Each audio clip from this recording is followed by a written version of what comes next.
Okay student, supply under GST part 1 ਦੇ ਵਿੱਚ ਆਪਾਂ ਕਵਰ ਕਰਕੇ ਹਟੇ ਸੀਗੇ ਗੁੱਡਸ ਤੇ ਉਹਨਾਂ ਦੇ 7 or 8 points. Now we will study a bit about services. Mostly we've done earlier in the subject of marketing also. So services basically anything other than goods, something which is non-physical ਜਿਹਨੂੰ ਆਪਾਂ touch ਤੇ feel ਨਹੀਂ ਕਰ ਸਕਦੇ, ਜਿਹੜੀ tangible ਨਹੀਂ ਹੈ. Services economic activity resulting in value addition. Example, hotel rooms. Getting a hotel room is a service. Booking a seat in an aircraft or a bus or any transport vehicle is a service. Services ਦੇ ਜਿਹੜੇ essential characteristics are. So first is कि service एक economic activity है. Second ਉਹਦੇ ਵਿੱਚ value addition ਹੁੰਦੀ ਹੈ. Third, services intangible ਹੁੰਦੀਆਂ ਆ. Intangible can't be touched or felt. Physical नहीं ਹੁੰਦੀਆਂ, physically ਆਪਾਂ touch नहीं ਕਰ ਸਕਦੇ. D is services are instantly perishable. ਜੇ ਤੁਸੀਂ ਇੱਕ ਪਲੇਨ ਦੇ ਵਿੱਚ ਸੀਟ ਬੁੱਕ ਕਰਾਈ ਹੈ, ਜੇ ਤੁਸੀਂ ਨਹੀਂ ਲੈਂਦੇ ਅਵੇਲ ਕਰਦੇ ਤੇ ਉਹ ਖਾਲੀ ਸਿੰਪਲ ਥੀਏਟਰ ਦੇ ਵਿੱਚ 200 ਸੀਟਾਂ ਆ ਤੇ 100 ਹੀ ਲੋਕ ਮੂਵੀ ਦੇਖਣ ਆਏ ਆ, ਬਾਕੀ ਜਿਹੜੀਆਂ 100 ਸੀਟਸ ਆ ਉਹ ਤਾਂ ਵੇਸਟ ਚਲੇ ਜਾਣਗੀਆਂ, ਸੋ ਪੈਰਿਸ਼ ਹੋ ਜਾਊਗੀ, ਸਰਵਿਸ ਖਤਮ ਹੋ ਜਾਊਗੀ। ਆਪਾਂ ਉਹ ਇਹਨੂੰ ਸਟੋਰ ਕਰਕੇ ਨਹੀਂ ਰੱਖ ਸਕਦੇ। So these things we studied earlier in marketing also. Service provided, last point, availed cannot be returned to service provider. ਆਪਾਂ service ਕਿਤੇ ਕਦੇ ਵਾਪਸ ਨਹੀਂ ਕਰ ਸਕਦੇ ਜਾਂ ਟ੍ਰਾਂਸਫਰ ਨਹੀਂ ਕਰ ਸਕਦੇ। Okay, so that was a brief about के goods की या services की या legal point of view under GST. Okay, now we come to the GST part of this. That was earlier common knowledge के what's the difference between services. Now we come to what is the meaning of supply of goods and services. ਜਦੋਂ ਆਪਾਂ GST ਦੀ ਗੱਲ ਕਰਦੇ ਹਾਂ ਤੇ service, there are three things कि supply की या what is supply. This is supply, right side ਤੇ ਜਿਹੜਾ box देखो, and second box देखो, this is not supply, and last box on the right देखो, this is deemed supply. so ਇਹ ਕੀ ਚੀਜ਼ਾਂ ਹੈਗੀਆਂ, supply ਕੀ ਹੈ, ਕਿਹੜੀ ਚੀਜ਼ ਨੂੰ ਸਪਲਾਈ ਮੰਨਣਾ ਹੈ, ਕਿਹੜੀ ਚੀਜ਼ ਨੂੰ ਸਪਲਾਈ ਨਹੀਂ ਮੰਨਣਾ ਤੇ ਕਿਹੜੀ ਚੀਜ਼ ਨੂੰ ਡੀਮਡ ਸਪਲਾਈ ਮੰਨਣਾ ਹੈ। So exam point of view ਜਿਹੜਾ question ਆ ਸਕਦਾ ਹੈ ਤੇ topic that is explain what do you mean by supply under GST and explain the various types of supplies. So I'll not be focusing on section number ਕਿਹੜੇ ਆਉਂਦਾ ਹੈਗਾ, so that is the law part that you can memorize. So I'll be focusing on the explanation of the concept part. Now ਪਹਿਲੀ ਗੱਲ ਆਪਾਂ ਕਰੀਏ ਕਿ supply ਦੇ ਵਿੱਚ ਕੀ ਆਉਂਦਾ, all form of supply of goods and services. ਇਹਦੇ ਚ ਸੇਲ ਵੀ ਆ ਜਾਂਦੀ ਹੈ, transfer, barter. look at the left box I made in blue ink. Transfer, barter, lease ਤੇ ਦੇਣਾ, ਰੈਂਟ ਤੇ ਦੇਣਾ, ਡਿਸਪੋਜ਼ਲ ਕਰਨਾ, ਕਿਸੇ ਚੀਜ਼ ਨੂੰ ਡਿਸਪੋਜ਼ ਆਫ ਕਰਨਾ ਫॉर ਅ ਕੰਸੀਡਰੇਸ਼ਨ, ਪੈਸੇ ਦੇ ਕੇ ਡਿਸਪੋਜ਼ ਆਫ ਕਰਨਾ, ਸਾਰਾ ਕੁਝ ਜਿਹੜਾ ਹੈਗਾ ਆ ਇਹ ਸਪਲਾਈ ਦੇ ਅੰਦਰ ਆਉਂਦਾ ਹੈ। ਸੋ ਇਹ ਕੱਲਾ ਸੇਲ ਜਿਹੜੀ ਆ ਸਪਲਾਈ ਦੇ ਅੰਦਰ ਨਹੀਂ ਆਉਂਦੀ। ਤੁਸੀਂ ਕਿਸੇ ਚੀਜ਼ ਨੂੰ ਕਿਸੇ ਦੇ ਨਾਂ ਤੇ ਕੋਈ ਚੀਜ਼ ਟ੍ਰਾਂਸਫਰ ਕਰਤੀ ਜਾਂ ਕਿਸੇ ਨਾਲ ਕੋਈ ਚੀਜ਼ ਬਾਰਟਰ ਮੀਨਸ ਐਕਸਚੇਂਜ ਕਰ ਲਈ, ਉਹ ਵੀ ਸਪਲਾਈ ਦੇ ਕੇਸ ਦੇ ਵਿੱਚ ਆਉਂਦੀ ਹੈ। That was part A section 8 ਦੇ ਅੰਦਰ। then ਜੇ ਆਪਾਂ B part ਜੇ ਕੋਈ ਸਰਵਿਸਿਜ਼ ਇੰਪੋਰਟ ਕਰਦੇ ਹਾਂ out of India, let's say educational services ਦਾ, ਆਰਕੀਟੈਕਚਰਲ ਸਰਵਿਸਿਜ਼ ਦਾ, ਕੋਈ ਕੰਸਲਟੈਂਸੀ ਆ ਆਪਣੇ ਬਿਜ਼ਨਸ ਨੂੰ ਅੱਗੇ ਵਧਾਉਣ ਦੇ ਲਈ। Next line is whether or not, ਚਾਹੇ ਆਪਾਂ ਆਪਣਾ ਬਿਜ਼ਨਸ ਹੁੰਦਾ ਵੱਧਦਾ ਚਾਹੇ ਨਹੀਂ ਵੱਧਦਾ, ਉਹਨੂੰ ਸਪਲਾਈ ਆਫ ਸਰਵਿਸਿਜ਼ ਮੰਨਿਆ ਜਾਊਗਾ। ਸੀ ਹੈ ਜਿਹੜੀ ਐਕਟੀਵਿਟੀ ਸਪੈਸੀਫਾਈਡ ਹੈ ਸ਼ੈਡਿਊਲ 1 ਆ GST ਐਕਟ ਦਾ, ਉਹਦੇ ਵਿੱਚ ਜੇ ਆਪਾਂ ਉਹ ਐਕਟੀਵਿਟੀਜ਼ ਕਰਦੇ ਹਾਂ, ਆਪਾਂ ਬਾਅਦ ਚੋਂ ਐਕਟੀਵਿਟੀ ਸਟੱਡੀ ਕਰਾਂਗੇ ਇਹ, ਚਾਹੇ ਆਪਾਂ ਚਾਹੇ ਉਹ ਐਕਟੀਵਿਟੀਜ਼ ਅੰਡਰਟੇਕ ਹੁੰਦੀਆਂ ਵਿਦ ਔਰ ਵਿਦਆਊਟ ਅ ਕੰਸੀਡਰੇਸ਼ਨ, ਉਹਦੇ ਬਜਾਏ ਆਪਾਂ ਕੁਛ ਮੋਨਟਰੀ ਬੈਨੀਫਿਟ ਲੈਣੇ ਆ ਕਿ ਨਹੀਂ ਲੈਣੇ ਆ, ਉਹਨਾਂ ਨੂੰ ਸਪਲਾਈ ਕੰਸੀਡਰ ਕੀਤਾ ਜਾਊਗਾ।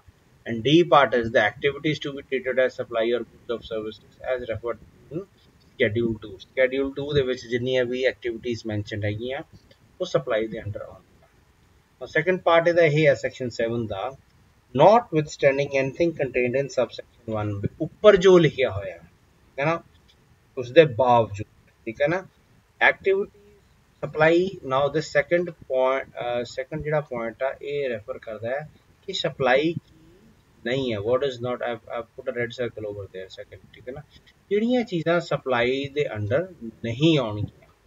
ਸੋ ਨੰਬਰ 1 ਸ਼ੈਡਿਊਲ 3 ਦੇ ਵਿੱਚ ਜਿਹੜੀਆਂ ਚੀਜ਼ਾਂ ਮੈਂਸ਼ਨਡ ਹੈਗੀਆਂ, ਠੀਕ ਹੈ ਨਾ, ਕਿਸ ਤਰ੍ਹਾਂ ਦੀਆਂ ਚੀਜ਼ਾਂ ਹੁੰਦੀਆਂ, such activities or transactions undertaken by the central government, ਕੇਂਦਰ ਸਰਕਾਰ ਜਾਂ state government or any other local authority in which they are engaged as a public authorities, ਉਹ ਇਹਦੇ ਅੰਡਰ ਨਹੀਂ ਆਉਣਗੀਆਂ। Third point is subject to the provisions of subsection 1 and 2, ਜੋ ਉੱਪਰਲੇ section 1 and 2 ਚ ਲਿਖਿਆ ਆ The government may on the recommendations of council specify by notifications that ਇਸ ਤੋਂ ਇਲਾਵਾ ਗਵਰਨਮੈਂਟ ਕਦੇ ਵੀ ਨੋਟੀਫਿਕੇਸ਼ਨ ਕੱਢ ਕੇ ਕਿਸੇ ਵੀ ਟ੍ਰਾਂਜੈਕਸ਼ਨ ਨੂੰ ਡੀਮ ਕਰ ਸਕਦੀ ਹੈ ਕਿ ਉਹ ਸਪਲਾਈ ਕੰਸੀਡਰ ਕਰਨੀ ਹੈ ਕਿ ਸਪਲਾਈ ਕੰਸੀਡਰ ਨਹੀਂ ਕਰਨੀ. So these are the three things ke what is supply, what is not supply, and what is a deemed supply, right? So basically section 7 GST ਦਾ ਕਹਿੰਦਾ ਆ ਕਿ ਸਪਲਾਈ ਆਪਾਂ ਕਿਹਨੂੰ ਕੰਸੀਡਰ ਕਰਦੇ ਹਾਂ, supply of goods plus supply of service, ਠੀਕ ਹੈ ਨਾ.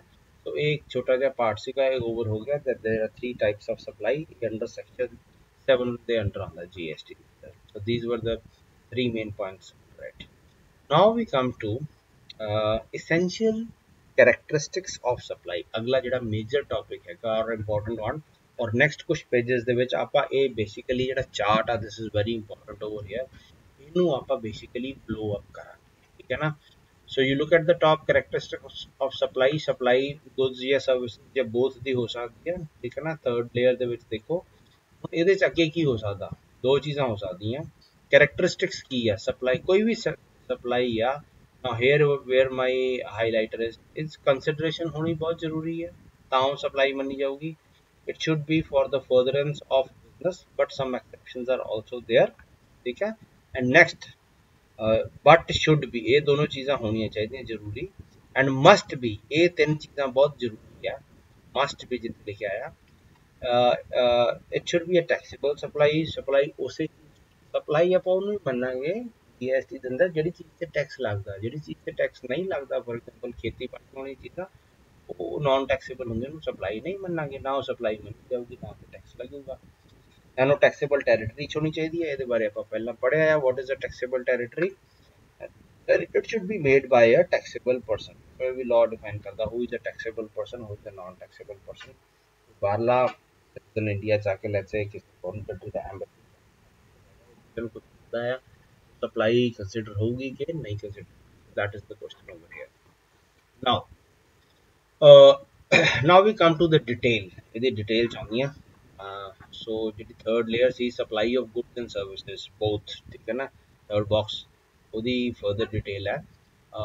ਬੋਥ ਦੇ ਵਿੱਚ ਆਊਗਾ ਦੋ ਤਰ੍ਹਾਂ ਦੀ ਸਪਲਾਈ ਹੁੰਦੀ ਆ ਜਦੋਂ ਗੁੱਡਸ ਤੇ ਸਰਵਿਸਿਜ਼ ਕੰਬਾਈਨ ਹੁੰਦੀਆਂ ਇਹਨੂੰ ਆਪਾਂ ਕਹਿੰਦੇ ਆ ਕੰਪੋਜ਼ਿਟ ਸਪਲਾਈ ਤੇ mixed supply, right. So we'll study what is composite supply and what is mixed supply. Basically ਇਹਨੂੰ ਕੰਬੀਨੇਸ਼ਨ ਹੁੰਦੀਆਂ. ਸੋ ਦੇਖੋ ਸਪਲਾਈ ਆਫ ਗੁੱਡਸ ਦੀਆਂ ਸਪਲਾਈ ਸਾਰਿਆਂ ਨੂੰ ਪਤਾ, nothing to explain over here. ਇਹ ਇੰਟਰਾ ਸਟੇਟ ਵੀ ਹੋ ਸਕਦੀ ਹੈ, ਇੰਟਰ ਸਟੇਟ ਵੀ ਹੋ ਸਕਦੀ ਆ. So it is supply of services the example हैगा, interstate ਦਾ ਵੀ ਹੈਗਾ, intrastate ਦਾ ਵੀ ਹੈਗਾ. These are all simple. And third is supply of goods and services. Third example हैगा या suppose a car is given for service. Car is goods and the activities of maintenance and repair is a supply, है ना. तो एक car ਤੇ ਉਹਦੀ service car से करनी ਤੇ ਨਾਲ ਉਹਦੀ सर्विस करनी combination हैगा. प्रोडक्ट का या मार्केटिंग जिन्होंने कहने प्रोडक्ट एंड सर्विस कंबाइंड या मार्केटिंग कहने आप प्रोडक्ट सर्विस बंडल. और जीएसटी आप कह दें कि गुड्स एंड सर्विसेज कट्ठियां दित्तियां जा. Now we come to so that was C part supply of goods and services, ठीक है. ए हो गया सप्लाई ऑफ गुड्स, बी हो गया supply of services and C part is supply of both goods. That was simple enough. Now we come to what is a composite supply and what is a mixed supply, ठीक है ना. सो आप एक example देखते हैं, ठीक है ना. सप्लाई जिदे which both goods and services involve होण या दोनों सर्विस इन्वॉल्व होण. हुण सपोज करो आप एक एयरलाइन ते जाने आप एयरवे टिकट खरीदते हैं, ठीक है. एयरलाइन टिकट खरीदते हैं, ठीक है ना. सो एयर टिकट दे विच होर की इनकलूड हुंदा है, उस एयरपोर्ट लाउंज सर्विसेज भी हुंदियां, उहदे च फूड भी सर्व होगा तुहानूं, ਉਹਦੇ ਚ ਟਰਾਂਸਪੋਰਟ ਵੀ ਹੋਊਗੀ ਪੈਸੇਂਜਰ ਦੀ ਜਿਹੜੀ ਕਿ ਮੇਨ ਸਰਵਿਸ ਹੈ ਟਰਾਂਸਪੋਰਟ ਆਫ ਪੈਸੇਂਜਰ. ਔਰ ਉਹਦੇ ਚ ਆਪਾਂ ਨੂੰ ਫ੍ਰੀ ਇੰਸ਼ੋਰੈਂਸ ਵੀ ਹੁੰਦੀ ਹੈ ਬਾਈ ਚਾਂਸ 에ਅਰ ਐਕਸੀਡੈਂਟ ਹੋ ਜੇ ਤਾਂ family is given the money, God forbidding ਦਾ ਨਾ ਹੋਵੇ, ਠੀਕ ਹੈ ਨਾ. ਸੋ ਇਹ ਟਿਕਟ ਦੇ ਵਿੱਚ ਸਾਰੀਆਂ ਚੀਜ਼ਾਂ ਹੁੰਦੀਆਂ. And second part is they are bundled together naturally, ਠੀਕ ਹੈ ਨਾ. ਇਹ ਸਾਰੀਆਂ ਇਕੱਠੀਆਂ ਹੀ ਹੁੰਦੀਆਂ ਜਦੋਂ ਤੁਸੀਂ ਟਿਕਟ ਲੈਂਦੇ ਹੋ, ਸਾਰਾ ਕੁਝ ਟਿਕਟ ਦੇ ਵਿੱਚ ਇਨਕਲੂਡਡ ਹੀ ਹੁੰਦਾ. ਸੋ ਜਦੋਂ ਇਦਾਂ ਦੀ ਚੀਜ਼ ਹੁੰਦੀ ਆ ਉਹਦੇ ਵਿੱਚੋਂ ਇੱਕ ਜਿਹੜੀ ਚੀਜ਼ ਆ ਉਹਨੂੰ ਆਪਾਂ ਕਹਿੰਦੇ ਆ ਮੇਨ ਸਪਲਾਈ. ਸੋ ਇੱਥੇ ਜਿਹੜੀ ਮੇਨ ਸਪਲਾਈ ਆ ਉਹ ਕਿਹੜੀ ਆ. ਸੋ ਬੇਸਿਕਲੀ ਪੈਸੇਂਜਰ ਨੂੰ ਇੱਕ ਜਗ੍ਹਾ ਤੋਂ ਦੂਸਰੀ ਜਗ੍ਹਾ ਤੱਕ ਟਰਾਂਸਪੋਰਟ ਕਰਨਾ, that is the main supply over here, ਤੇ ਬਾਕੀ ਜਿਹੜੀਆਂ ਚੀਜ਼ਾਂ ਹੈਗੀਆਂ ਉਹ ਇਹਦੇ ਨਾਲ ਇਨਵੋਲਵਡ ਹੈ। ਸੋ ਪ੍ਰਿੰਸੀਪਲ ਸਪਲਾਈ ਹੁੰਦੀ ਆ ਇਸ ਕੇਸ ਦੇ ਵਿੱਚ, ਜਦੋਂ principal supply here is the transport of person from one person to another person, that is called the principal supply। ਔਰ ਉਹਦੇ ਨਾਲ ਜਿਹੜੀਆਂ ਸਪੋਰਟਿੰਗ ਸਰਵਿਸਿਜ਼ ਹੁੰਦੀਆਂ ਆ, ਜਿਵੇਂ ਇੰਸ਼ੋਰੈਂਸ ਹੈ ਤੇ ਫੂਡ ਹੈ, ਤੇ ਉਹ ਸਾਰੇ ਨੂੰ ਆਪਾਂ ਐਂਸਿਲਰੀ ਸਪਲਾਈ ਕਹਿ ਦਿੰਦੇ ਹਾਂ, ਠੀਕ ਹੈ। ਸੋ ਇਹ 에ਅਰਲਾਈਨ 에ਅਰ ਟਿਕਟ ਦੇ example, so that is a perfect example of a composite supply। Now the question is ਕਿ ਇੱਥੇ ਟੈਕਸ ਲਾਇਬਿਲਿਟੀ ਜਿਹੜੀ ਆ ਗਵਰਨਮੈਂਟ ਕਿੱਦਾਂ ਡਿਟਰਮਾਈਨ ਕਰੂ, ਠੀਕ ਹੈ ਨਾ। ਸੋ ਟੈਕਸ ਲਾਇਬਿਲਿਟੀ ਦੇ ਵਿੱਚ ਕੰਪੋਜ਼ਿਟ ਸਪਲਾਈਜ਼ ਕਿੱਦਾਂ ਕਰਦੇ ਆ, composite supply comprising of 2 or more supplies, one of which is a principal supply, shall be treated as supply of such principal supply। ਸੋ ਜਿਹੜਾ ਉਹ ਮੇਨ ਕੰਪੋਨੈਂਟ ਆ ਉਹਨੂੰ ਸਮਝਿਆ ਜਾਊਗਾ, ਠੀਕ ਹੈ ਨਾ। ਫॉर एग्जांपल ਕਾਰ ਤੇ ਸਰਵਿਸ ਦਾ ਆਪਾਂ ਐਗਜ਼ਾਮਪਲ ਲਿਆ, ਪ੍ਰਿੰਸੀਪਲ ਸਪਲਾਈ ਜਿਹੜੀ ਹੈਗੀ ਆ that the product is the supply car goods plus repair of cars. ਇੱਥੇ ਜਿਹੜਾ ਮੇਨ ਜਦੋਂ ਕਾਰ ਨੂੰ ਆਪਾਂ ਸਰਵਿਸ ਕਰਾਉਣ ਲੈ ਜਾਂਦੇ ਆ, ਠੀਕ ਹੈ ਨਾ, ਕਾਰ ਤਾਂ ਹੈਗੀ ਗੁੱਡ, ਪਰ ਗੁੱਡ ਤੇ ਕੋਈ ਕੰਮ ਹੋਣਾ, ਸਰਵਿਸ ਹੋਣਾ, ਉੱਥੇ ਜਿਹੜਾ ਮੇਨ ਕੰਮ ਹੋਣਾ ਆ ਰਿਪੇਅਰ ਆਫ ਕਾਰ ਆ। ਹੁਣ ਇੱਥੇ ਆਪਾਂ ਇਹ ਚੀਜ਼ ਕਿਉਂ ਪੁੱਛਦੇ ਹਾਂ GST 'ਚ, ਕਾਰ ਸੇਲ ਕਰਨ ਤੇ GST ਦਾ ਰੇਟ ਹੋਰ ਪਰਸੈਂਟੇਜ ਹੋਰ ਹੋ ਸਕਦੀ ਆ, ਕਾਰ ਰਿਪੇਅਰ ਕਰਨ ਦੀ ਲੇਬਰ ਤੇ GST ਦੀ ਪਰਸੈਂਟੇਜ ਹੋਰ ਹੋ ਸਕਦੀ ਆ। ਮੇਰਾ ਖਿਆਲ I think so, we can always cross check as car the sale ਤੇ ਅਰਾਊਂਡ 28% GST ਹੈਗਾ, ਤੇ ਸਰਵਿਸ ਤੇ ਜਿਹੜਾ ਲੇਬਰ ਚਾਰਜ ਲੱਗਦੇ ਆ ਉਹਦੇ ਤੇ 18% ਆ, ਪਾਰਟਸ ਤੇ ਵੀ ਮੇਰੇ ਖਿਆਲ 28% ਹੈਗਾ ਹੈ। ਸੋ ਕੰਪੋਜ਼ਿਟ ਸਪਲਾਈ ਦੇ ਵਿੱਚ ਜਿਹੜਾ ਮੇਨ ਸਰਵਿਸ ਦਾ ਉਹਦੇ ਤੇ ਟੈਕਸ ਲੱਗੇਗਾ।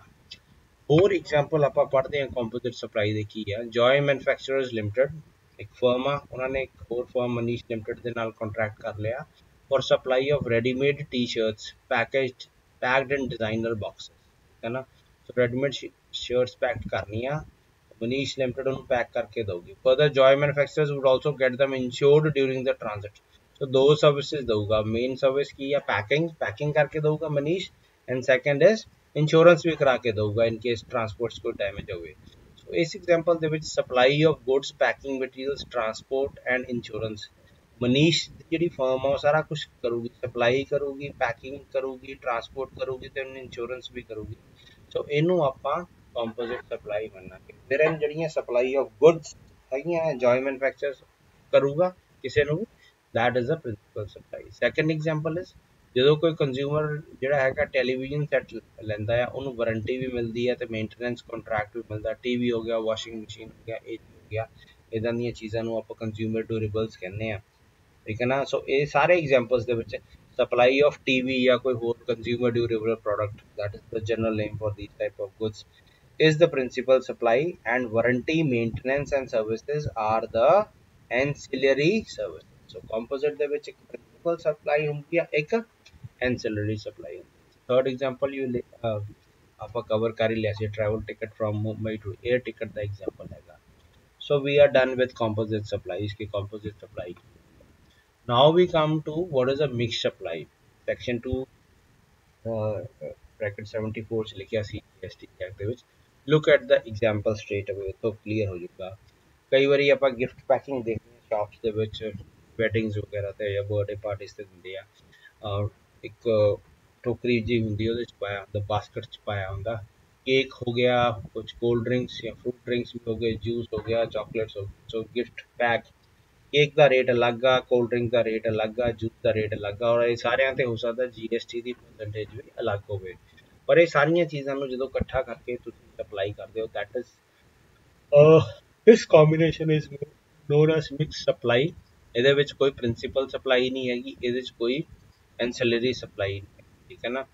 So basically how do we define it? 2 or more individual supplies of goods or services or any combination thereof made in conjunction with each other by a taxable person। taxable person the word ਆਊਗਾ ਹੀ, so legal point of view। और अच्छा second point की है जो first point की है जो आप तीन चार चीज़ों गुड्स या सर्विसेज ਨੂੰ ਇਕੱਠਾ ਕਰ ਦਿੰਨੇ ਆ।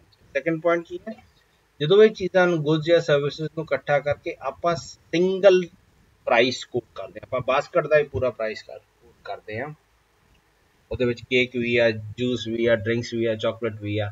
ਤਾਂ ਦਿਸ ਇਜ਼, ਇਹਨੂੰ ਆਪਾਂ ਕੰਪੋਜ਼ਿਟ ਸਪਲਾਈ ਨਹੀਂ ਕਵਾਂਗੇ। ਕਿਉਂਕਿ ਇਹ ਜਿਹੜੇ ਪ੍ਰੋਡਕਟਸ ਹੈਗੇ ਇਹ ਨੈਚੁਰਲੀ ਬੰਡਲਡ ਨਹੀਂ ਹੈ। ਤੁਸੀਂ ਕੇਕ ਅਲੱਗ ਵੇਚ ਸਕਦੇ ਹੋ, ਡਰਿੰਕਸ ਅਲੱਗ ਵੇਚ ਸਕਦੇ ਹੋ, दूध ਅਲੱਗ ਵੇਚ ਸਕਦੇ ਹੋ, ਚਾਕਲੇਟ ਅਲੱਗ ਵੇਚ ਸਕਦੇ ਹੋ।